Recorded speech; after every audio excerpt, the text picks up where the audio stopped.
बिस्मिल्लाहिर्रहमानिर्रहीम। Welcome to the next episode of machine learning. इस video में हम डिस्कस करने जा रहे हैं कि रैंडम फॉरेस्ट क्लासिफायर को पाइथन में कैसे इंप्लीमेंट किया जा सकता है। मैं हूं आपका इंस्ट्रक्टर डॉक्टर अदनान आबिद। आइए चलते हैं अपने प्रॉब्लम और उसके कोड की तरफ। सबसे पहले एक दफ़ा फिर हम अपना प्रॉब्लम क्विकली रिविजिट कर लें।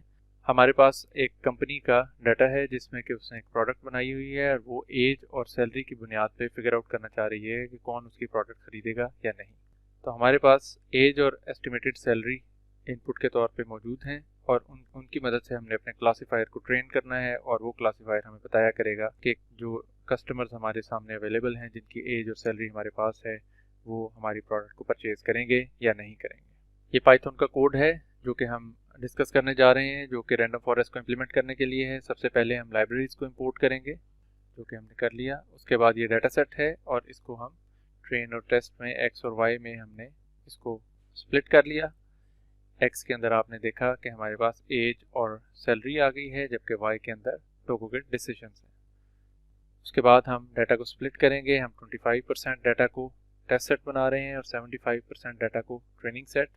टोटल 400 हमारे पास थे रिकॉर्ड्स और उनमें से 300 ट्रेनिंग सेट में और 100 टेस्ट सेट में जा चुके हैं। चूँकि एज और सैलरी डिफरेंट रेंजेस में है तो इनको स्केल कर लेना वो हमारे लिए इम्पॉर्टेंट है।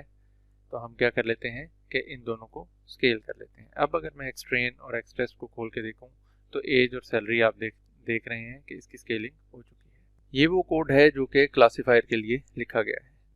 दो लाइनें जो हमने चेंज करनी है वो मैंने हाईलाइट की हैं। हमारे पास sklearn.ensemble का पैकेज है जिसके अंदर से हमने रैंडम फॉरेस्ट क्लासिफायर की क्लास इंपोर्ट की है।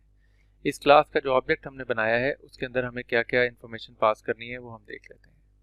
हमारे पास n_ एस्टिमेटर है जो कि टोटल नंबर ऑफ ट्रीज जितने हम बनाना चाहते हैं। क्राइटेरियन के लिए हम क्या इस्तेमाल करना चाहते हैं, जिनी या एंट्रोपी, तो हमने एंट्रोपी यूज़ किया है यहाँ पे। और रैंडम स्टेट जो है वो 0 है। यहाँ पे 500 लिखा हुआ है कि हम रैंडम फॉरेस्ट के अंदर जो ट्रीज हैं वो 500 हैं।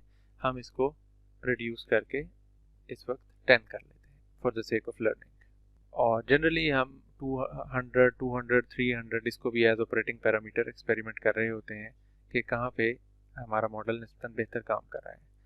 समटाइम्स ओवरफिटिंग का भी एलिमेंट जो है वो रैंडम फॉरेस्ट के अंदर एग्जिस्ट कर रहा होता है। रैंडम फॉरेस्ट को ट्रेन करते हैं। इस कोड को मैं एग्जीक्यूट करता हूँ। मेरा क्लासीफायर का ऑब्जेक्ट बन गया और उसने 10 एस्टिमेटर्स या 10 ट्रीज एक्चुअली बना ली है और उन ट्रीज की मदद से अब हम प्रिडिक्ट करने की कोशिश करते हैं। y_predict जो है वो इन ट्रीज की मदद से पॉपुलेट हो गया। हम समराइज्ड इंफॉर्मेशन की तरफ जाते हैं और कन्फ्यूजन मैट्रिक्स को देखते हैं कि उसमें क्या आया। कन्फ्यूजन मैट्रिक्स में हमारे पास 5 और 4 9 गलत रिजल्ट्स आए, जबकि 91 करेक्ट रिजल्ट्स आए हैं। इस सूरत में रैंडम फॉरेस्ट जो है उसकी विजुअलाइजेशन हम देखते हैं कि वो डिसीजन ट्री से किस कदर डिफरेंट आ रही है या उससे मिलती जुलती है। आपका क्या गैस है? जी बिल्कुल, आपका गैस मुझे दुरुस्त लग रहा है। आइए देखते हैं प्लॉट के अंदर जाके। और प्लॉट में आके आप देख सकते हैं कि हमारे पास बिल्कुल डिसीजन ट्री की तरह का ही रैंडम फॉरेस्ट बना है और एक्चुअली वैसा ही बनना चाहिए। तो ये जो 10 ट्रीज हमने बनाए थे उनका जो एवरेज बिहेवियर है वो हमें यहाँ पे ट्रेनिंग सेट के अंदर नज़र आ रहा है। और अब अगर हम टेस्ट सेट में जाएं और उसकी विजुअलाइजेशन देखें तो ये टेस्ट सेट की विजुअलाइजेशन है। इस विजुअलाइजेशन को अगर हम गौर करें तो ये विजुअलाइजेशन जो हमने ड्रॉ की है ये ओवरफिटिंग करती हुई नज़र आ रही है। जो हमारा रैंडम फॉरेस्ट है, आप ये देखिए तो ये जो इसने रीजन्स बनाए हैं, छोटे छोटे रेक्टेंगल्स जो ग्रीन रीजन के अंदर इसने प्लॉट करने की कोशिश की है, ये वो लोग हैं जिनकी एज और सैलरी काफ़ी ज़्यादा है। और ये भी वो हैं जो एज और सैलरी ज़्यादा रखे हुए हैं और इन्होंने हमारी प्रोडक्ट परचेज़ नहीं की। ये वो एक्सेप्शनल लोग हैं जो कि ट्रेनिंग सेट में थे और इन्होंने हमारी प्रोडक्ट्स को परचेज़ नहीं किया ज़्यादा एज और सैलरी रखते हुए भी।